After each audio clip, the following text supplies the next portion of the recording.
ये संविधान देश को दिया।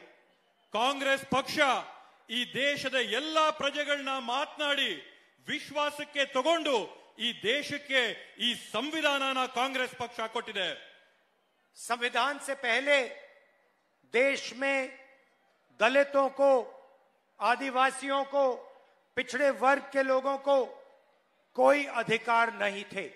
ಈ ಸಂವಿಧಾನ ಬರಕ್ ಮೊದಲು ಈ ದೇಶದಲ್ಲಿರಂತ ದಲಿತರಿಗೆ, ಆದಿವಾಸಿ ಬುಡಕಟ್ಟು ಜನರಿಗೆ, ಹಿಂದುಳಿದವರಿಗೆ, ಬಡವರಿಗೆ ಯಾವೊಂದು ಹಕ್ಕುಗಳು ಕೂಡ ಇರಲಿಲ್ಲ।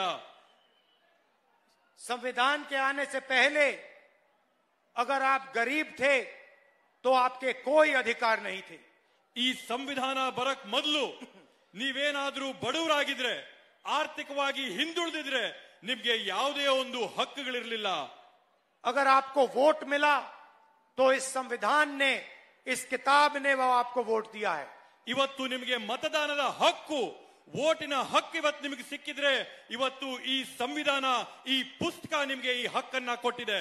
किसानों को सिंचाई का पानी, हरी क्रांति, सफेद क्रांति, इंफ्रास्ट्रक्चर, ये सारे के सारे चीज ये इस किताब ने आपको दिए हैं। ಇವತ್ತು ರೈತರಿಗೆ ಬೆಳೆ ಬೆಳೆಯಕ್ಕೆ ಹರಿಸ್ತಾ ಇರ್ತಕ್ಕಂಥ ನೀರು, ಹಸಿರು ಕ್ರಾಂತಿ, ಅಭಿವೃದ್ಧಿ ಇಲ್ಲಿರ್ತಕ್ಕಂಥ ಕಾರ್ಖಾನೆಗಳು ಇವೆಲ್ಲ ಸ್ಥಾಪನೆ ಆಗ್ಬೇಕಂತಂದ್ರೆ ಈ ಸಂವಿಧಾನ, ಈ ಪುಸ್ತಕ ಕೊಟ್ಟಿರ್ತಕ್ಕಂಥ ಕೊಡುಗೆ। और अब बीजेपी के नेता सीधा बोल रहे हैं कि वो इस संविधान को बदल देंगे और खत्म कर देंगे। ಇವತ್ತು ನೀವು ಬಿಜೆಪಿಯ ನಾಯಕರು, ನೀವಿವತ್ತು ನೇರವಾಗಿ ಹೇಳ್ತಾ ಇದ್ದೀರಾ, ನಾವು ಈ ಸಂವಿಧಾನನ ಬದಲಾಯಿಸ್ತೀವಿ, ಈ ಸಂವಿಧಾನನ ಅಳಿಸ್ತೀವಿ, ಈ ಸಂವಿಧಾನನ ಮುಗಿಸ್ತೀವಿ ಅಂತ ಹೇಳಿ। संविधान कहता है कि देश में सब जात के लोग एक समान हैं, देश में समानता होनी चाहिए। ಈ ಸಂವಿಧಾನ ಏನಂತ ಹೇಳುತ್ತಂದ್ರೆ ದೇಶದಲ್ಲಿರ್ತಕ್ಕಂಥ ಎಲ್ಲಾ ಜಾತಿಗಳು ಕೂಡ ಸಮಾನವಾಗಿದೆ, ಮತ್ತೆ ದೇಶದಲ್ಲಿ ಸಮಾನತೆ ಇರಬೇಕು ಅಂತೇಳಿ। कुछ दिन पहले बीजेपी के प्रेसिडेंट नड्डा ने साफ कहा है कि अगर कोई समानता के लिए लड़ रहा है तो वो माओवादी है। ಇವತ್ತು ಬಿಜೆಪಿ ಪಕ್ಷದ ಕಾರ್ಯಾಧ್ಯಕ್ಷರಾಗಿರ್ತಕ್ಕಂಥ ಜೆ.ಪಿ. ನಡ್ಡಾ ಅವರು ಹೇಳಿದ್ದಾರೆ, ಈ ದೇಶದಲ್ಲಿ ಸಮಾನತೆಗೆ ಯಾರಾದ್ರೂ ಹೋರಾಟ ಮಾಡಿದ್ರೆ ಅವರೆಲ್ಲರನ್ನೂ ಕೂಡ ಆತಂಕವಾದಿಗಳು, ಅವರೆಲ್ಲರನ್ನೂ ಕೂಡ ಭಯೋತ್ಪಾದಕರಂತ ಕರೆದಿದ್ದಾರೆ। मीडिया को नड्डा जी कह रहे हैं कि वो इस किताब के खिलाफ हैं, क्योंकि ये किताब समानता मांगती है और बीजेपी के प्रेसिडेंट कह रहे हैं अगर कोई समानता मांगता है तो वो माओइस्ट है। ಇವತ್ತು ಜೆ.ಪಿ. ನಡ್ಡಾ ಅವರು ಮಾಧ್ಯಮಗಳಿಗೆ ನೇರವಾಗಿ ಹೇಳಿದ್ದಾರೆ, ಯಾರಾದ್ರೂ ಈ ದೇಶದಲ್ಲಿ ಸಮಾನತೆ ಬೇಕು ಅಂದ್ರೆ, ಈ ದೇಶ ಸಮಾನವಾಗಿರ್ಬೇಕು ಅಂತ ಯಾರಾದ್ರೂ ಹೋರಾಟ ಮಾಡಿದ್ರೆ ಅವ್ರು ಭಯೋತ್ಪಾದಕರು, ಅವರು ಮಾವೋಯಿಸ್ಟ್ ಅಂತ ಹೇಳಿ ಈ ಸಂದರ್ಭದಲ್ಲಿ ಹೇಳ್ತಾ ಇದ್ದಾರೆ। नड्डा जी का कहना है कि दलितों को, आदिवासियों को, पिछड़ों को समानता नहीं मिलनी चाहिए, अधिकार नहीं मिलने चाहिए। ನಡ್ಡಾ ಅವರ ಉದ್ದೇಶ ಇರ್ತಕ್ಕಂಥದ್ದೇನಂತಂದ್ರೆ ಈ ದೇಶದಲ್ಲಿರ್ತಕ್ಕಂಥ ದಲಿತರಿಗೆ, ಆದಿವಾಸಿ ಬುಡಕಟ್ಟವ್ರಿಗೆ, ಹಿಂದುಳಿದವ್ರಿಗೆ ಯಾರಿಗೂ ಕೂಡ ಈ ದೇಶದಲ್ಲಿ ಅವಕಾಶ ಇರಬಾರ್ದು, ಸಮಾನತೆ ಇರಬಾರ್ದು, ಕೇಳಿದ್ರೆ ಅವರು ಭಯೋತ್ಪಾದಕರು ಅಂತ ಹೇಳಿ। और प्रधानमंत्री ने नड्डा जी के स्टेटमेंट के बारे में एक शब्द नहीं कहा। ಇವತ್ತವರೆಗೂ ಕೂಡ ನರೇಂದ್ರ ಮೋದಿ ಜಿ ಅವರು ನಡ್ಡಾ ಅವರ ಹೇಳಿಕೆ ಬಗ್ಗೆ ಉಸಿರು ಕೂಡ ಬಿಟ್ಟಿಲ್ಲ, ಒಂದ್ ಮಾತಂದಿಲ್ಲ। आजकल प्रधानमंत्री की चुप रहने की आदत है। ಇವತ್ತು ಇತ್ತೀಚೆಗೆ ಪ್ರಧಾನಮಂತ್ರಿಗಳಿಗೆ ಮೌನವಾಗಿರಂತ ಒಂದು ಅಭ್ಯಾಸ ಬಂದಿದೆ। बहुत चीजों के बारे में प्रधानमंत्री चुप रहते हैं। ಸಾಕಷ್ಟು ವಿಷಯಗಳ ಬಗ್ಗೆ ಇವತ್ತು ಪ್ರಧಾನಮಂತ್ರಿಗಳು ಮೌನವಾಗಿ ಕೂತಿದ್ದಾರೆ। 22 लोगों के लिए हिंदुस्तान के प्रधानमंत्री ने काम किया है। ಇವತ್ತು ಈ ದೇಶದ ಪ್ರಧಾನಮಂತ್ರಿಗಳು ಈ ದೇಶದಲ್ಲಿ ಬರೀ 22 ಜನಕ್ಕೆ ಮಾತ್ರ ಕೆಲಸ ಮಾಡಿದ್ದಾರೆ। 16 लाख करोड़ रुपया हिंदुस्तान के अरबपतियों का नरेंद्र मोदी ने कर्जा माफ किया। ಇವತ್ತು ನರೇಂದ್ರ ಮೋದಿ ಅವರು ಈ ದೇಶದಲ್ಲಿರ್ತಕ್ಕಂಥ ಕೋಟ್ಯಾಧಿಪತಿಗಳು, ಬಂಡವಾಳ ಶಾಹಿಗಳ 16 ಲಕ್ಷ ಕೋಟಿ ರೂಪಾಯಿ ಸಾಲನ ಮನ್ನಾ ಮಾಡಿದ್ದಾರೆ। जो भी उन्होंने किया 20-25 लोगों के लिए किया। हालत यह है कि आज 22 लोगों के पास उतना ही धन है जितना 70 करोड़ हिंदुस्तानियों के पास है। ಇವತ್ತು ನರೇಂದ್ರ ಮೋದಿ ಅವರು ಏನೇ ಕೆಲಸ ಮಾಡಿದ್ರು ಕೂಡ ಅವ್ರು ಬರೀ 20-25 ಜನಕ್ಕೆ ಮಾತ್ರ ಕೆಲಸನ ಮಾಡಿದರೆ ಇವತ್ತಿನ ಸ್ಥಿತಿ ಯಾವ ತರ ಇದೆ ಅಂತಂದ್ರೆ ಈ ದೇಶದಲ್ಲಿರಂತ 22 ಜನರ ಹತ್ರ ಈ ದೇಶದಲ್ಲಿರಂತ 70 ಕೋಟಿ ಜನರಷ್ಟು ಆಸ್ತಿ 22 ಜನರ ಹತ್ರ ಇದೆ। और उनके नेता पब्लिक के सामने कह रहे हैं कि संविधान को खत्म कर देना चाहिए, रिजर्वेशन खत्म हो जाना चाहिए। ಇವತ್ತು ಅವರ ನಾಯಕರು ಬಹಿರಂಗವಾಗಿ ಹೇಳ್ತಾ ಇದ್ದಾರೆ ಸಂವಿಧಾನನ ನಾವು ಮುಗಿಸಬೇಕಾಗಿದೆ, ಮೀಸಲಾತಿ ಏನಿದೆ ಮೀಸಲಾತಿನ ಕೂಡ ಮುಗಿಸಬೇಕು ಅಂತ ಹೊರಟಿದ್ದಾರೆ। देश में 15% दलित आबादी है। ಇವತ್ತು ಈ ದೇಶದಲ್ಲಿ 15% ದಲಿತರು ದೇಶದಲ್ಲಿದ್ದಾರೆ। कम से कम 50% ओबीसी आबादी है। ಕನಿಷ್ಠ 50% ಇವತ್ತು ಹಿಂದುಳಿದ ವರ್ಗದ ಜನ ಇಲ್ಲಿದ್ದಾರೆ। 8% ಆದಿವಾಸಿ हैं। 8% ಜನ ಬುಡಕಟ್ಟು ಬಂಜಾರ ಪರಿಶಿಷ್ಟ ಪಂಗಡದವರಿದ್ದಾರೆ। 15% माइनॉरिटी हैं। 15% ಇಲ್ಲಿ ಮುಸಲ್ಮಾನರು ಮೈನಾರಿಟಿ ಇದ್ದಾರೆ। 5-6% गरीब जनरल कास्ट के लोग हैं। 5-6% ಇವತ್ತು ಸಾಮಾನ್ಯ ವರ್ಗದ ಬಡವರಿದ್ದಾರೆ। मतलब 90% से ज्यादा आबादी इन लोगों की है। ಹಂಗಂತಂದ್ರೆ 90% ಜನ ಈ ಸಮುದಾಯಗಳನ್ನ ಸೇರಿದಂತೆ ಇದ್ದಾರೆ। और नरेंद्र मोदी की सरकार ने इन लोगों के लिए कुछ नहीं किया। ಇವತ್ತು ನರೇಂದ್ರ ಮೋದಿಜಿ ಅವರ ಸರ್ಕಾರ ಈ 90% ಜನಕ್ಕೆ ಯಾವೊಂದು ಕೆಲಸ ಕೂಡ ಮಾಡಿಕೊಟ್ಟಿಲ್ಲ। ये मीडिया के लोग खड़े हैं यहाँ पे, ಇಲ್ಲಿ ಮಾಧ್ಯಮದವರು ನಮ್ಮ ಮುಂದೆ ನಿಂತಿದ್ದಾರೆ। ये कभी खेती की, किसानों की, मजदूरों की, बेरोजगारों की बात करते हैं क्या? ಇವತ್ತು ಇವ್ರು ಯಾವತ್ತಾದ್ರೂ ರೈತರ ಬಗ್ಗೆ, ಕಾರ್ಮಿಕರ ಬಗ್ಗೆ, ನಿರುದ್ಯೋಗಿಗಳ ಬಗ್ಗೆ ಯಾವತ್ತಾದ್ರೂ ಮಾತಾಡ್ತಾರ ಇವರು? ये आपको अंबानी की शादी दिखा देंगे, बॉलीवुड के स्टार्स दिखा देंगे, क्रिकेट के मैच दिखा देंगे, मगर गरीब कभी नहीं दिखाएंगे, मजदूर कभी नहीं दिखाएंगे, किसान कभी नहीं दिखाएंगे। ಇವತ್ತು ಇವರು ಅಂಬಾನಿಯ ಮದುವೆ ತೋರಿಸ್ತಾರೆ, ಬಾಲಿವುಡ್ ನಟರನ್ನ ತೋರಿಸ್ತಾರೆ, IPL ಮ್ಯಾಚ್ ನ ತೋರಿಸ್ತಾರೆ, ಆದ್ರೆ ಇವರು ಇವತ್ತು ನಿರುದ್ಯೋಗಿಗಳನ್ನ, ರೈತರನ್ನ, ಬಡವರನ್ನ, ಕೂಲಿ ಕಾರ್ಮಿಕರನ್ನ ಇವರು ಯಾವತ್ತೂ ತೋರಿಸಲ್ಲ। इनकी मालिकों की लिस्ट निकालिए, इनके बड़े बड़े पत्रकारों की लिस्ट निकालिए, इनके एंकर्स की लिस्ट निकालिए, आपको दिखेगा एक पिछड़े वर्ग का व्यक्ति नहीं होगा, एक दलित नहीं होगा, एक आदिवासी नहीं होगा, एक गरीब जनरल कास्ट का नहीं होगा। ಈ ಮಾಧ್ಯಮದ ಮಾಲೀಕರ ಪಟ್ಟಿನ ನೀವು ತೆಗೆದ್ರಿ, ಈ ಮಾಧ್ಯಮದ ಮಾಲೀಕರ ಪಟ್ಟಿನ ನೀವು ತೆಗೆದು ನೋಡಿದ್ರೆ ಆ ಪಟ್ಟಿಯಲ್ಲಿ ನಿಮಗೆ ಒಬ್ಬ ಹಿಂದುಳಿದ ವರ್ಗದವ್ರು ಸಿಗೋದಿಲ್ಲ, ಒಬ್ಬ ದಲಿತ ಸಿಗೋದಿಲ್ಲ, ಒಬ್ಬ ಆದಿವಾಸಿ ಸಿಗೋದಿಲ್ಲ, ಒಬ್ಬ ಬಡವರು ಸಿಗೋದಿಲ್ಲ।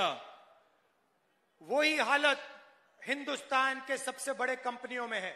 ಅದೇ ರೀತಿಯಾದಂತ ಪರಿಸ್ಥಿತಿ ಇವತ್ತು ಭಾರತ ದೇಶದಲ್ಲಿರ್ತಕ್ಕಂಥ ಅತ್ಯಂತ ದೊಡ್ಡ ಉದ್ಯಮಿಗಳಲ್ಲಿ ಕೂಡ ಅದೇ ಪರಿಸ್ಥಿತಿ ಇದೆ।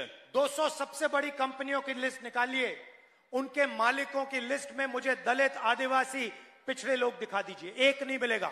ಇವತ್ತು ನೀವು ದೇಶದಲ್ಲಿರ್ತಕ್ಕಂಥ ದೊಡ್ಡ ದೊಡ್ಡ ಕಾರ್ಖಾನೆಗಳ ಪಟ್ಟಿನ ತೆಗೀರಿ, ಆ ಕಾರ್ಖಾನೆಗಳ ಪಟ್ಟಿಯಲ್ಲಿ ಇರ್ತಕ್ಕಂಥ ಮಾಲೀಕರ ಹೆಸರುಗಳಲ್ಲಿ ಒಬ್ಬ ದಲಿತ, ಒಬ್ಬ ಅಲ್ಪಸಂಖ್ಯಾತ, ಒಬ್ಬ ಹಿಂದುಳಿದ, ಒಬ್ಬ ಬುಡಕಟ್ಟು ಆದಿವಾಸಿ ಇರೋದಿಲ್ಲ। प्राइवेट अस्पतालों के मालिकों की लिस्ट निकालिए, प्राइवेट स्कूल, कॉलेजेस, यूनिवर्सिटी के मालिकों की लिस्ट निकालिए, आपको एक पिछड़ा नहीं मिलेगा, एक दलित नहीं मिलेगा, एक आदिवासी नहीं मिलेगा, एक गरीब जनरल कास्ट का नहीं मिलेगा।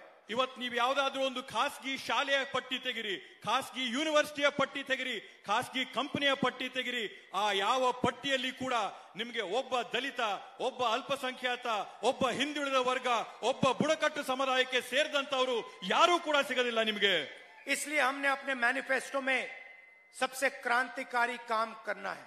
ಆದ್ರಿಂದ ನಾವು ನಮ್ಮ ಪ್ರಣಾಳಿಕೆಯಲ್ಲಿ ಅತ್ಯಂತ ಕ್ರಾಂತಿಕರವಾದಂತಹ ಒಂದು ಕೆಲಸನ ನಾವಿತ್ ಮಾಡಬೇಕಾಗಿದೆ, जिसको हम जाति जनगणना मतलब गिनती कहते हैं। ಇದನ್ನ ನಾವು ಸಮೀಕ್ಷೆ ಮಾಡಿ ಜಾತಿ ಜನಗಣತಿನ ನಾವು ಮಾಡ್ತೀವಿ ಅಂತ ನಮ್ಮ ಪ್ರಣಾಳಿಕೆಯಲ್ಲಿ ನಾವು ಹೇಳ್ತಾ ಇದೀವಿ। मतलब हम पता लगाएंगे इस देश में कितने दलित हैं, कितने आदिवासी हैं, कितने पिछड़े वर्ग के लोग हैं, कितने गरीब जनरल कास्ट के हैं, कितने माइनॉरिटी के हैं। ನಾವು ಈ ಒಂದು ಸಮೀಕ್ಷೆ ಮುಖಾಂತರವಾಗಿ ಈ ದೇಶದಲ್ಲಿ ಎಷ್ಟು ಜನ ದಲಿತರಿದ್ದಾರೆ, ಎಷ್ಟು ಜನ ಹಿಂದುಳಿದ ವರ್ಗದವರಿದ್ದಾರೆ, ಎಷ್ಟು ಜನ ಆದಿವಾಸಿಗಳಿದ್ದಾರೆ, ಎಷ್ಟು ಜನ ಸಾಮಾನ್ಯ ವರ್ಗದ ಬಡವರಿದ್ದಾರೆ ಅಂತೇಳಿ ನಾವು ಈ ಸಮೀಕ್ಷೆ ಮುಖಾಂತರವಾಗಿ ಅಂಶಾಂಶಗಳನ್ನ ತೆಗಿತೀವಿ. और ये भी पता लगाएंगे कि हिंदुस्तान के धन में अलग अलग लोगों की कितने हिस्सेदारी है. ಇದ್ರ ಜೊತೆಗೆ ನಾವು ಇನ್ನೊಂದು ಮಾಹಿತಿನ ತೆಗಿತೀವಿ. ಈ ಭಾರತ ದೇಶದ ಆರ್ಥಿಕತೆಯಲ್ಲಿ ಯಾವ್ಯಾವ ಜಾತಿಯ ಎಷ್ಟೆಷ್ಟು ಭಾಗಿತ್ವ ಇದೆ ಅಂತ ಕೂಡ ನಾವು ಈ ಸಮೀಕ್ಷೆ ಮುಖಾಂತರವಾಗಿ ತೆಗಿತೀವಿ. और हिंदुस्तान की संस्थाओं में किसकी कितनी भागीदारी है. ಅದೇ ರೀತಿಯಲ್ಲಿ ಈ ಭಾರತ ದೇಶದಲ್ಲಿರ್ತಕ್ಕಂಥ ನಮ್ಮ ಸಂಸ್ಥೆಗಳಲ್ಲಿ ಯಾವ್ಯಾವ ಜಾತಿಗಳ ಎಷ್ಟೆಷ್ಟು ಭಾಗಿತ್ವ ಇದೆ ಅಂತ ಕೂಡ ನಾವು ಈ ಸಂದರ್ಭದಲ್ಲಿ ಹೊರಗೆ ತೆಗಿತೀವಿ. तो पिछड़ों को, दलितों को, आदिवासियों को सबको पता लग जाएगा हमारी देश में कितनी भागीदारी है.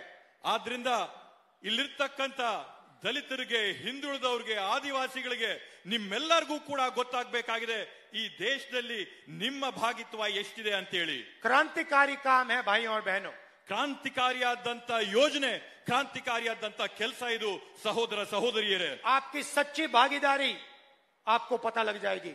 ನಿಮ್ಮ ನಿಜವಾದಂತ ಭಾಗ ಏನಿದೆ ಈ ದೇಶದಲ್ಲಿ ಅದು ನಿಮಗೆ ಇವತ್ತು ಗೊತ್ತಾಗುತ್ತೆ. और देश में असली राजनीति उसी दिन शुरू होगी जब जाति जनगणना का रिजल्ट आपके हाथ में होगा. ಇವತ್ತು ಈ ದೇಶದಲ್ಲಿ ನಿಜವಾದಂತ ರಾಜಕಾರಣ ಯಾವತ್ತು ಪ್ರಾರಂಭ ಆಗುತ್ತಂತಂದ್ರೆ ನಿಮ್ಮ ಕೈಗಳಿಗೆ ಜಾತಿ ಗಣತಿಯ ಒಂದು ಪತ್ರ ಯಾವಾಗ ಸಿಗುತ್ತೆ ಆವತ್ತು ನಿಜವಾದಂತ ರಾಜಕಾರಣ ಈ ದೇಶದಲ್ಲಿ ಪ್ರಾರಂಭ ಆಗಂತದ್ದು. और आपकी सच्ची शक्ति के बारे में आपको साफ पता लग जाएगा. ಆವತ್ತು ನಿಮಗೆ ನಿಮ್ಮ ನಿಜವಾದಂತ ಶಕ್ತಿ ಸ್ಪಷ್ಟವಾಗಿ ನಿಮ್ಗೆ ಆವತ್ತು ನಿಮ್ ಕೈಯಲ್ಲಿ ಸಿಗುತ್ತೆ. 90% आबादी को इस देश में कोई भागीदारी नहीं है. ಈ ದೇಶದಲ್ಲಿರ್ತಕ್ಕಂಥ 90% ಜನಕ್ಕೆ ಈ ದೇಶದಲ್ಲಿ ಯಾವುದೇ ಒಂದು ಕೂಡ ಭಾಗತ್ವನೇ ಇಲ್ಲದೆ ಇದ್ದಂಗಾಗಿದೆ. 90 लोग हिंदुस्तान की सरकार चलाते हैं. IAS अफसर हैं, हिंदुस्तान के बजट को बांटते हैं. ಈ ದೇಶದಲ್ಲಿ ಈ ದೇಶನ ನಡೆಸ್ತಾ ಇರ್ತಕ್ಕಂಥದ್ದು ಕೇವಲ 90 IAS ಆಫೀಸರ್ಗಳು ಮಾತ್ರ. 15% दलितों की आबादी, 8% आदिवासी, 50% पिछड़े वर्ग के लोग, और आपकी भागीदारी सरकार में है ही नहीं. ಇವತ್ತು 15% ದಲಿತರು ಈ ದೇಶದಲ್ಲಿದ್ದಾರೆ, 50% ಹಿಂದುಳಿದ ವರ್ಗದವರಿದ್ದಾರೆ, 8% ಪರಿಶಿಷ್ಟ ಜಾತಿ, ಪರಿಶಿಷ್ಟ ಪಂಗಡಗಳ ಬುಡಕಟ್ಟವರಿದ್ದಾರೆ. ಆದ್ರೆ ನಿಮ್ಮ ಯಾವೊಂದು ಪ್ರತಿನಿಧಿ ಭಾಗಿತ್ವನೇ ಇಲ್ಲ ಈ ಸರ್ಕಾರದಲ್ಲಿ. मैंने हिंदुस्तान के 90 सबसे सीनियर IAS अफसर की लिस्ट निकाली, नाम देखे. ಇವತ್ತು ನಾನು ಈ ದೇಶದಲ್ಲಿರ್ತಕ್ಕಂಥ 90 ಅತ್ಯಂತ ಹಿರಿಯ IAS ಆಫೀಸರ್ಗಳ ಹೆಸರುಗಳನ್ನ ಪಟ್ಟಿನ ನಾನು ಇವತ್ತು ತೆಗೆದು ನೋಡಿದ್ದೀನಿ. ये लोग बजट को बांटते हैं.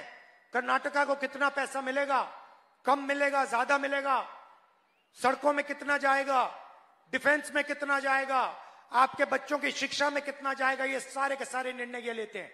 ಇವತ್ತು ಈ 90 ಅಧಿಕಾರಿಗಳೇನಿದ್ದಾರೆ ಇವ್ರು ಇವತ್ತು ತೀರ್ಮಾನ ಮಾಡ್ತಾರೆ ಕರ್ನಾಟಕ ರಾಜ್ಯಕ್ಕೆ ಆಯವ್ಯಯದಲ್ಲಿ ಎಷ್ಟು ಕಾಸು ಹೋಗ್ಬೇಕಾಗಿದೆ, ಇವತ್ತು ಮಕ್ಕಳ ವಿದ್ಯಾಭ್ಯಾಸಕ್ಕೆ ಎಷ್ಟು ಹೋಗ್ಬೇಕಾಗಿದೆ, ರಸ್ತೆಗಳ ಅಭಿವೃದ್ಧಿಗೆ ಎಷ್ಟು ಹೋಗ್ಬೇಕಾಗಿದೆ, ನಮ್ಮ ದೇಶದ ಗಡಿಗಳನ್ನ ಕಾಯ್ತಾ ಇರ್ತಕ್ಕಂಥ ಸೈನಿಕರಿಗೆ ಎಷ್ಟು ಹೋಗ್ಬೇಕಾಗಿದೆ ಅಂತ ಹೇಳಿ ಈ ಜನ ತೀರ್ಮಾನ ಮಾಡ್ತಾರೆ. पिछड़ों की आबादी 50% है, 90 में से 3 अफसर पिछड़े वर्ग के हैं. ಈ ದೇಶದಲ್ಲಿ 50% ಜನ ಹಿಂದುಳಿದ ವರ್ಗಕ್ಕೆ ಸೇರವ್ರೆ. ಆದ್ರೆ ಆ 90 IAS ಅಧಿಕಾರಿಗಳಲ್ಲಿ ಬರೀ 3 ಮಾತ್ರ ಹಿಂದುಳಿದ ವರ್ಗದವರು. दलित 15% हैं, 3 अफसर दलित के हैं. ಈ ದೇಶದಲ್ಲಿ 15% ದಲಿತರಿದ್ದಾರೆ, ಆದ್ರೆ 3 ಅಧಿಕಾರಿಗಳು ಮಾತ್ರ ದಲಿತರಾಗಿದ್ದಾರೆ. 8% आदिवासी हैं, 1 आदिवासी अफसर है 90 में से. ಈ ದೇಶದಲ್ಲಿ 8% ಬುಡಕಟ್ಟು ಜನ ಆದಿವಾಸಿಗಳಿದ್ದಾರೆ, ಆದ್ರೆ ಅವರಲ್ಲಿ ಅಧಿಕಾರಿ ಒಬ್ಬರು ಮಾತ್ರ ಇದ್ದಾರೆ. और ये जो पिछड़े दलित आदिवासी अफसर हैं, इनको छोटे छोटे डिपार्टमेंट दे रखे हैं. ಈ ಏನು ದಲಿತರು, ಆದಿವಾಸಿಗಳು, ಹಿಂದುಳಿದ ವರ್ಗದ ಅಧಿಕಾರಿಗಳಿದ್ದಾರೆ ಅವ್ರಿಗೆ ಸಣ್ಣ ಪುಟ್ಟ ಇಲಾಖೆಗಳನ್ನ ಕೊಟ್ಟು ಹಿಂದೆ ಕೂರಿಸಿದ್ದಾರೆ. इनका कोई प्रमोशन नहीं होता. ಇವ್ರದ್ದು ಯಾವುದೇ ಒಂದು ಮುಂಬಡ್ತಿ ಆಗ್ತಾ ಇಲ್ಲ. 100 रुपए खर्च होते हैं तो दलित, आदिवासी और पिछड़े वर्ग के अफसर 6 रुपए 10 पैसे का निर्णय लेते हैं.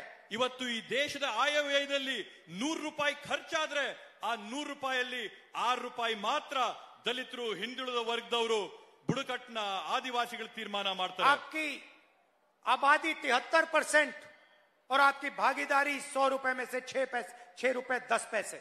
ಇವತ್ತು ನಿಮ್ಮ ಪರ್ಸೆಂಟೇಜ್ ಇದರಲ್ಲಿ 90 ಭಾಗ, ಆದ್ರೆ ನೀವು ತೀರ್ಮಾನ ಮಾಡ್ತಾ ಇರತಕ್ಕಂಥದ್ದು 6 ರೂಪಾಯಿ ಬಗ್ಗೆ ಮಾತ್ರ।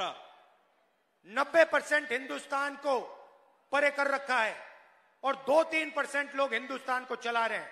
ಇವತ್ತು ಭಾರತ ದೇಶದ 90 ಭಾಗ ಜನನ ಒಂದು ಬದಿಗಿಟ್ಟು ಈ ದೇಶದಲ್ಲಿ 2-3% ಜನ ಈ ದೇಶ ನಡೆಸ್ತಾ ಇದ್ದಾರೆ। आपका जीएसटी का पैसा उनके जेब में जाता है। ಇವತ್ತು ನೀವು ಜಿಎಸ್ಟಿ ತೆರಿಗೆಯಲ್ಲಿ ಕಟ್ಟಂತ ಹಣ ಅವ್ರ ಜೋಬ್ಗೆ ಹೋಗ್ತಾ ಇದೆ।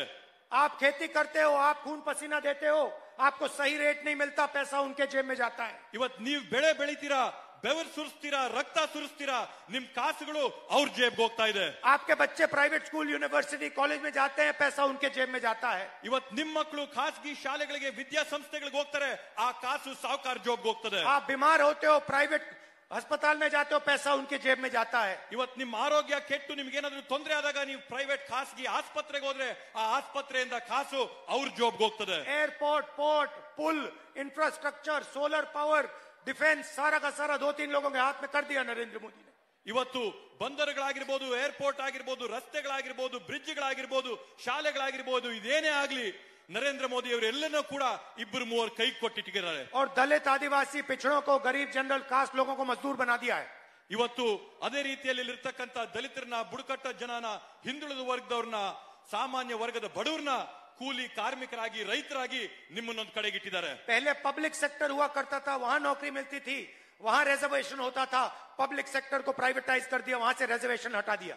ಮೊದಲು ಸಮಾಜ ವಲಯದ ಉದ್ಯಮಿಗಳಿರ್ತಾ ಇತ್ತು, ಕಾರ್ಖಾನೆಗಳು, ಕಂಪನಿಗಳಿರ್ತಾ ಇತ್ತು, ಅದರಲ್ಲಿ ಮೀಸಲಾತಿ ಇರ್ತಾ ಇತ್ತು, ಅದರಲ್ಲಿ ಉದ್ಯೋಗ ಸಿಗ್ತಾ ಇತ್ತು।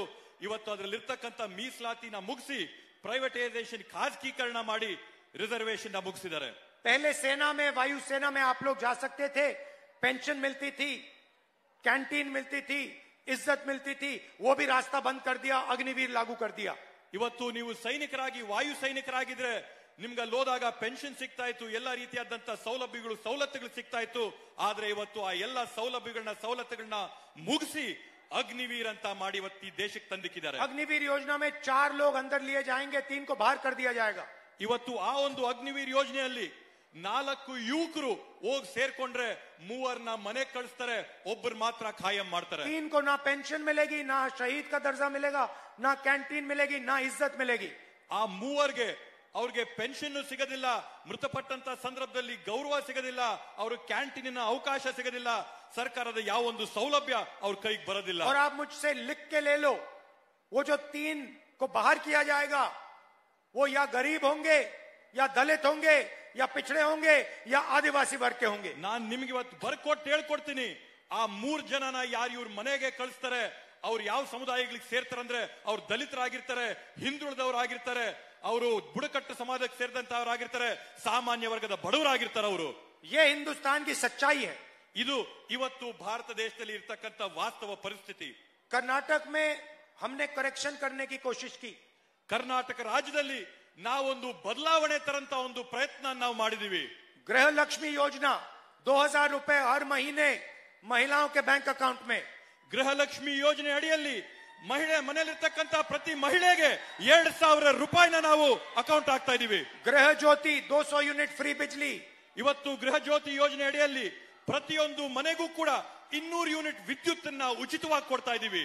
अन्न भाग्य 10 केजी चावल 1 करोड़ परिवारों को। ಇವತ್ತು ಅನ್ನಭಾಗ್ಯದ ಅಡಿಯಲ್ಲಿ ಪ್ರತಿಯೊಬ್ಬರಿಗೂ ಕೂಡ 10 ಕೆಜಿ ಅಕ್ಕಿ ಕೊಡುವಂತ ಕೆಲಸ ನಾವು ಮಾಡ್ತಾ ಇದೀವಿ। युवा निधि 3000 रुपए महीने के अनएम्प्लॉयड ग्रेजुएट्स को। ಇವತ್ತು ಯುವ ನಿಧಿ ಯೋಜನೆ ಅಡಿಯಲ್ಲಿ ಏನಿವತ್ತು ಪದವೀಧರರಿದ್ದಾರೆ, ನಿರುದ್ಯೋಗಿಗಳು, ಅವ್ರಿಗೆ 3000 ರೂಪಾಯಿ ಕೊಡುವಂತ ಕೆಲಸ ನಾವು ಮಾಡ್ತಾ ಇದೀವಿ। और शक्ति योजना जिससे महिलाएं फ्री में बस में जा सकें। ಇವತ್ತು ಶಕ್ತಿ ಯೋಜನೆ ಅಡಿಯಲ್ಲಿ ಮಹಿಳೆಯರು ಉಚಿತವಾಗಿ ಬಸ್ಗಳಲ್ಲಿ ಪ್ರಯಾಣ ಮಾಡುವಂತ ಒಂದು ಕೆಲಸ ಆಗ್ತಾ ಇದೆ। महिलाओं के लिए दिल्ली की अगली सरकार क्रांतिकारी और ऐतिहासिक काम करने जा रही है। ಮಹಿಳೆಯರಿಗೋಸ್ಕರ ಕೇಂದ್ರದಲ್ಲಿ, ದೆಹಲಿಯಲ್ಲಿ ಬರಂತ ಮುಂದಿನ ಸರ್ಕಾರ ಕ್ರಾಂತಿಕಾರಿಯಾದಂತ ಒಂದು ಯೋಜನೆನ ಮಹಿಳೆಯರಿಗೆ ಕೊಡ್ತಾ ಇದೆ। यहां पे महिलाओं को साल का 24,000 रुपए मिलता है। ಇವತ್ತಿಲ್ಲಿ ಕರ್ನಾಟಕದಲ್ಲಿ ಹೆಣ್ಮಕ್ಳಿಗೆ ವರ್ಷಕ್ಕೆ 24,000 ರೂಪಾಯಿ ಅವ್ರ ಅಕೌಂಟ್ಗೆ ಜಮಾ ಆಗ್ತಾ ಇದೆ. हमारी सरकार आएगी. नहीं, अभी ताली मत बजाओ, अभी ताली मत बजाओ. ಇವಾಗ ಇನ್ನು ಚಪ್ಪಾಳೆ ತಟ್ಪಡಿ ಹೇಳ್ತೀವ್ರಿ. ಚಪ್ಪಾಳೆ ತಾಳ್ಮೆಯಿಂದ. ताली जब बजाना जब मैं आपको सच्ची बात सही बात बताता हूं. अभी ಚಪ್ಪಾಳೆ ಯಾವಾಗ ತಟ್ಬೇಕಂದ್ರೆ ನಾನ್ ನಿಜ ಹೇಳ್ದಾಗ, ಸ್ಪಷ್ಟವಾಗಿ ಹೇಳ್ದಾಗ. अभी बताने जा रहा हूं. इसके बाद ताली बजाना. ನಾನು ಹೇಳಿದ ಮೇಲೆ ಚಪ್ಪಾಳೆ ತಟ್ಬೋದು ನೀವು. हिंदुस्तान के सब गरीब परिवारों की लिस्ट बनेगी. ಭಾರತ ದೇಶದಲ್ಲಿರ್ತಕ್ಕಂಥ ಎಲ್ಲ ಬಡ ಕುಟುಂಬಗಳ ಪಟ್ಟಿನ ನಾವು ಮಾಡಿದೀವಿ. नोटबंदी जीएसटी करके नरेंद्र मोदी ने करोड़ों लोगों को गरीब कर दिया है. ನೋಟ್ ಬಂದಿ ಮತ್ತೆ ಅವೈಜ್ಞಾನಿಕವಾಗಿ ಜಿಎಸ್ಟಿ ನ ಜಾರಿಗೆ ತಂದು ನರೇಂದ್ರ ಮೋದಿಜಿ ಅವರು ಕೋಟ್ಯಾಂತರ ಜನರ ಬಾಳುಗಳನ್ನ ಹಾಳು ಮಾಡಿದ್ದಾರೆ. ಇವತ್ತು उन सब लोगों के नाम निकलेंगे. ಆ ಎಲ್ಲಾ ಜನರ ಹೆಸರಿನ ಪಟ್ಟಿನ ನಾವು ಮಾಡ್ತೀವಿ. और हर गरीब परिवार में से एक महिला का नाम चुना जाएगा. ಅದೇ ರೀತಿಯಲ್ಲಿ ಪ್ರತಿಯೊಂದು ಬಡ ಕುಟುಂಬದಿಂದ ಒಬ್ಬ ಮಹಿಳೆಯ ಹೆಸರನ್ನ ನಾವು ಆಯ್ಕೆ ಮಾಡ್ಕೋತೀವಿ. और उस महिला के बैंक अकाउंट में साल के 10,000 नहीं, 20,000 नहीं, 40,000 नहीं, 50,000 नहीं, 90,000 नहीं, 1,00,000 रुपए बैंक अकाउंट में डालेंगे. ಇವತ್ತು ಆ ಒಂದು ಬಡ ಕುಟುಂಬದ ಮಹಿಳೆಗೆ ಅವರ ಒಂದು ಖಾತೆಗೆ ಅಕೌಂಟ್ಗೆ 10,000 ಅಲ್ಲ, 20,000 ಅಲ್ಲ, 30,000 ಅಲ್ಲ, 50,000 ಅಲ್ಲ, 80,000, 90,000 ಅಲ್ಲ, 1,00,000 ರೂಪಾಯಿನ ಅವ್ರ ಖಾತೆಗೆ ನಾವು ನೇರವಾಗಿ ಪಾವತಿ ಮಾಡ್ತೀವಿ. ये लगी ना ताली. ಇದಕ್ಕೆ ತಾನೇ ಚಪ್ಪಾಳೆ ಬಜಾಯಿಸಬೇಕಾದ್ದು. अब देखिए, हम महिलाओं के लिए 3-4 काम करने जा रहे हैं. ಇವತ್ತು ನಾವು ಮಹಿಳೆಯರಿಗೋಸ್ಕರ 3-4 ಯೋಜನೆಗಳನ್ನ ರೂಪಿಸ್ಕೊಂಡಿದೀವಿ. मैंने आपको महालक्ष्मी योजना के बारे में बोला. 1,00,000 रुपए गरीब महिलाओं के बैंक अकाउंट में ठक. महीने के 8,500 रुपए, साल के 1,00,000 रुपए ठकाठक ठकाठक ठकाठक हर महीने. ಇವತ್ತು ನಾವು ನಿಮ್ಗೆ ಮಹಿಳೆಯರಿಗೆ ಮಹಾಲಕ್ಷ್ಮಿ ಯೋಜನೆ ಅಡಿಯಲ್ಲಿ ವರ್ಷಕ್ಕೆ 1,00,000 ರೂಪಾಯಿ, ತಿಂಗಳಿಗೆ 8,500 ರೂಪಾಯಿ ಫಟಾಫಟ್ ಫಟಾಫಟ್ ಫಟಾಫಟ್ ಅಂತ ಅವ್ರ ಅಕೌಂಟ್ ಬರಂತ ಕೆಲಸ ನಾವು ಮಾಡ್ತೀವಿ. महिलाओं को सरकारी नौकरियों में, पब्लिक सेक्टर में 50% रिजर्वेशन दे रहे हैं. ನಿಮ್ ಮನೆಗಳಲ್ಲಿರ್ತಕ್ಕಂಥ ಹೆಣ್ಮಕ್ಳಿಗೆ ಸರ್ಕಾರಿ ಹುದ್ದೆಗಳಲ್ಲಿರ್ತಕ್ಕಂಥವ್ರಿಗೆ 50% ಸರ್ಕಾರಿ ಹುದ್ದೆಗಳಿಗೆ ಮೀಸಲಾತಿ ಮಾಡ್ಕೊಡ್ತೀವಂತ ಮಾತು ಕೊಡ್ತಾ ಇದೀವಿ. आंगनवाड़ी और आशा में जो काम करती है महिलाएं, उनकी आमदनी हम दुगनी करने जा रहे हैं. ನಮ್ಮಲ್ಲಿರ್ತಕ್ಕಂಥ ಆಶಾ ಮತ್ತೆ ಅಂಗನವಾಡಿ ಕಾರ್ಯಕರ್ತರಿಗೆ ಬರ್ತಾ ಇರ್ತಕ್ಕಂಥ ಗೌರವ ಧನನ 2 ಪಟ್ಟು ಜಾಸ್ತಿ ಮಾಡ್ತೀವಂತ ಮಾತು ಕೊಡ್ತಾ ಇದೀವಿ. और मनरेगा में 400 रुपए हम देने जा रहे हैं. ಅದೇ ರೀತಿಯಲ್ಲಿ ನರೇಗಾ ಯೋಜನೆ ಅಡಿಯಲ್ಲಿ ಪ್ರತಿಯೊಬ್ಬರಿಗೂ ಕೂಡ ದಿನಕ್ಕೆ 400 ರೂಪಾಯಿ ಕೂಲಿನ ಕೊಡ್ತೀವಂತ ಮಾತು ಕೊಡ್ತಾ ಇದೀವಿ. और हम जानते हैं कि महिलाएं इस देश के भविष्य की देखभाल करती हैं. ಇವತ್ತು ನಮಗೆ ಸ್ಪಷ್ಟವಾಗಿ ಗೊತ್ತಾಗಿದೆ, ಮನೆಯಲ್ಲಿರ್ತಕ್ಕಂಥ ಹೆಣ್ಮಕ್ಳು ಈ ದೇಶದ ಭವಿಷ್ಯನ ರೂಪಿಸ್ತಾ ಇದ್ದಾರೆ ಅಂತೇಳಿ. अब यहां पे पुरुष बैठे हैं. आपने अपने आप से एक सवाल पूछा होगा कि 1,00,000 रुपए महिलाओं के बैंक अकाउंट में क्यों जा रहा है, हमारे बैंक अकाउंट में क्यों नहीं? ಇಲ್ಲಿರ್ತಕ್ಕಂಥ ಗಂಡಸರು ತಾವೆಲ್ಲ ಪ್ರಶ್ನೆ ಮಾಡಿರ್ಬೋದು, 1,00,000 ರೂಪಾಯಿ ಹೆಣ್ಮಕ್ಳ ಅಕೌಂಟ್ಗೆ ಯಾಕೆ ಹೋಗ್ತಾ ಇದೆ, ನಮ್ಮ ಅಕೌಂಟ್ಗೆ ಯಾಕೆ ಬರ್ತಾ ಇಲ್ಲ ಅಂತ ನೀವು ಪ್ರಶ್ನೆ ಮಾಡಿರ್ಬೋದು. मैं आपको बता देता हूं. ನಾನ್ ನಿಮಗೆ ತಿಳಿಸ್ತೀನಿ. शायद आपको अच्छा ना लगे, ಬಹುಶಃ ನಿಮ್ಗೆ ಇಷ್ಟ ಆಗದೆ ಇರ್ಬೋದು. 21वीं सदी में पुरुष और स्त्री दोनों जॉब करते हैं. 21ನೇ ಶತಮಾನದಲ್ಲಿ ಇವತ್ತು ಗಂಡಸರು ಹೆಂಗಸರು ಇಬ್ರು ಕೂಡ ಹೊರಗೋಗಿ ಉದ್ಯೋಗ ಮಾಡ್ತಾರೆ. 8-10 घंटे घर के बाहर स्त्री और पुरुष काम करते हैं. 8-10 ಗಂಟೆ ಒಂದ್ ದಿನಕ್ಕೆ ಗಂಡಸರು ಹೆಂಗಸರು ಇಬ್ರು ಕೂಡ ಹೊರಗೋಗಿ ಕೆಲಸ ಮಾಡ್ತಾರೆ. जैसे यहाँ पे आप देखिए, यहाँ पे पुरुष पुलिस वाले भी हैं और स्त्री पुलिस वाले भी हैं. ಇವತ್ತು ನೀವೇ ನಿಮ್ ಕಣ್ಮುಂದೆ ನೋಡಿ, ಇಲ್ಲಿ ಗಂಡಸರು ಕೂಡ ಪೊಲೀಸ್ ಅವರಿದ್ದಾರೆ, ಹೆಣ್ಮಕ್ಳು ಕೂಡ ಪೊಲೀಸ್ ಅವರಿದ್ದಾರೆ. ये दोनों घर के बाहर 8-10 घंटे काम करते हैं. ಇವರಿಬ್ರು ಕೂಡ ಮನೆ ಹೊರಗೋಗಿ ದಿನಕ್ಕೆ 8-10 ಗಂಟೆ ದುಡ್ಕೊಂಡು ಬರ್ತಾರೆ. मगर जब महिलाएं घर जाती हैं, वो 8 घंटे एक्स्ट्रा काम करती हैं. ಆದ್ರೆ ಇವತ್ತು ಹೆಣ್ಮಕ್ಳು ಡ್ಯೂಟಿ ಮುಗಿಸ್ಕೊಂಡು ಮನೆಗೆ ಹೋದಾಗ ಮನೆಯಲ್ಲಿ ಇನ್ನೂ ಹೆಚ್ಚಾಗಿ 8-10 ಗಂಟೆ ಅವ್ರ ಮನೆಯಲ್ಲಿ ದುಡಿತಾರೆ. आप लोग 8 घंटा 10 घंटा करते हो, वो 16 घंटा करते हैं. ಇವತ್ತು ನೀವು ದಿನಕ್ಕೆ 8 ಗಂಟೆ ಕೆಲಸ ಮಾಡಿದ್ರೆ ಮನೆಯಲ್ಲಿರ್ತಕ್ಕಂಥ ಹೆಣ್ಮಕ್ಳು 16 ಗಂಟೆ ದಿನಕ್ಕೆ ಇವತ್ತು ದುಡಿತಾ ಇದ್ದಾರೆ. और देश के भविष्य बच्चों की देखभाल करती हैं, उनकी रक्षा करती हैं. ಮತ್ತೆ ಅದ್ರ ಜೊತೆಗೆ ಈ ದೇಶದ ಭವಿಷ್ಯ ಆಗಿರ್ತಕ್ಕಂಥ ಮಕ್ಕಳನ್ನ ಇವತ್ತು ಅವರು ನೋಡ್ಕೊಂತಾರೆ, ಅವ್ರನ್ನ ಬೆಳೆಸ್ತಾರೆ. इसीलिए उनके बैंक अकाउंट में हम पैसा डाल रहे हैं. ಆದ್ರಿಂದಾನೇ ನಾವಿವತ್ತು ಮನೆಯಲ್ಲಿರ್ತಕ್ಕಂಥ ಹೆಣ್ಮಕ್ಳ ಅಕೌಂಟ್ಗೆ 1 ಲಕ್ಷ ರೂಪಾಯಿ ಆಗ್ತಾ ಇರ್ತಕ್ಕಂಥದ್ದು. वो जो एक्स्ट्रा 8 घंटा काम करती हैं, जिनके लिए उनको 1 रुपया नहीं मिलता, हिंदुस्तान की सरकार अब उस 8 घंटे के लिए उनको 1 लाख रुपए देने जा रही है. ಇವತ್ತು ದಿನಕ್ಕೆ 8 ಗಂಟೆ ಎಕ್ಸ್ಟ್ರಾ ಏನ್ ಕೆಲಸ ಮಾಡ್ತಾ ಇದಾರೆ, ಮುಂದೆ ಬರಂತ ಭಾರತ ರಾಜ್ಯದ ಸರ್ಕಾರ ಅವ್ರಿಗೆ ಒಂದು ವರ್ಷಕ್ಕೆ 1 ಲಕ್ಷ ರೂಪಾಯಿ ಅವ್ರಿಗೆ ಹಾಕೊಡ್ತಾರೆ. तो ये कांग्रेस पार्टी करने जा रही है. ಇವತ್ತು ಇದು ಕಾಂಗ್ರೆಸ್ ಪಕ್ಷದ ಆಲೋಚನೆಗಳು. अब हिंदुस्तान में करोड़ों महिलाएं हैं जिन पर कुछ न कुछ हिंसा की गई है. ಇವತ್ತು ಭಾರತ ದೇಶದಲ್ಲಿ ಕೋಟ್ಯಾಂತರ ಸಂಖ್ಯೆಯಲ್ಲಿ ಹೆಣ್ಮಕ್ಳಿದ್ದಾರೆ, ಯಾರ ಮೇಲೆ ಯಾವ ರೀತಿಯಲ್ಲಾದ್ರೂ ಒಂದು ರೀತಿಯಲ್ಲಿ ದೌರ್ಜನ್ಯ ದಬ್ಬಾಳಿಕೆ ಆಗಿದೆ. हजारों महिलाओं का बलात्कार होता है. ಇವತ್ತು ಸಾವಿರಾರು ಸಂಖ್ಯೆಯಲ್ಲಿ ಹೆಣ್ಮಕ್ಕಳ ಬಲಾತ್ಕಾರ ನಡೀತಾ ಇದೆ. लाखों का बलात्कार होता है. ಲಕ್ಷಾಂತರ ಸಂಖ್ಯೆಯಲ್ಲಿ ಇವತ್ತು ಹೆಣ್ಮಕ್ಕಳ ದೌರ್ಜನ್ಯ ಬಲಾತ್ಕಾರ ನಡೀತಾ ಇದೆ. बसेस में उनको छेड़ा जाता है, मारा जाता है, घर में कभी कभी पिटाई हो जाती है. ಬಸ್ಗಳಲ್ಲಿ ಹೋದಾಗ ಅವ್ರಿಗೆ ಚೇಷ್ಟೆ ಮಾಡೋಂಥದ್ದಾಗುತ್ತೆ, ಅವ್ರನ್ನ ಹೊಡೆಯಂತದ್ದಾಗುತ್ತೆ, ಮನೆಗೆ ಹೋದ್ರೆ ಕಿರುಕುಳ ಅನುಭವಿಸಬೇಕಾದಂತದ್ದಾಗುತ್ತೆ. उन माताओं बहनों से मैं बात कर रहा हूं आज. ಇವತ್ತು ಆ ಒಂದು ತಾಯಂದಿರನ್ನ, ಅಕ್ಕ ತಂಗಿಯಂದಿರನ್ನ ನೇರವಾಗಿ ನಾನು ಮಾತಾಡಕ್ ಬಯಸ್ತೀನಿ. जिनके साथ अन्याय हुआ है, बलात्कार हुआ है, ಯಾರಿಗೆ ಅನ್ಯಾಯ ಆಗಿದೆ, ಯಾರ ಮೇಲೆ ದೌರ್ಜನ್ಯ ದಬ್ಬಾಳಿಕೆ ಬಲಾತ್ಕಾರ ಆಗಿದೆ, ये मैं आपको आज एक चिट्ठी दिखाना चाहता हूं. ಇವತ್ತು ನಾನು ನಿಮಗೊಂದು ಪತ್ರನ ತೋರ್ಸಕ್ ಬಯಸ್ತೀನಿ. ये एक चिट्ठी बीजेपी के नेता ने हिंदुस्तान के होम मिनिस्टर को भेजी थी. ಇವತ್ತು ಈ ಒಂದು ಪತ್ರನ ಬಿಜೆಪಿ ಪಕ್ಷದ ಒಬ್ಬ ನಾಯಕರು ಈ ದೇಶದ ಗೃಹ ಸಚಿವರಿಗೆ ಕಳಿಸಿರ್ತಕ್ಕಂಥದ್ದು.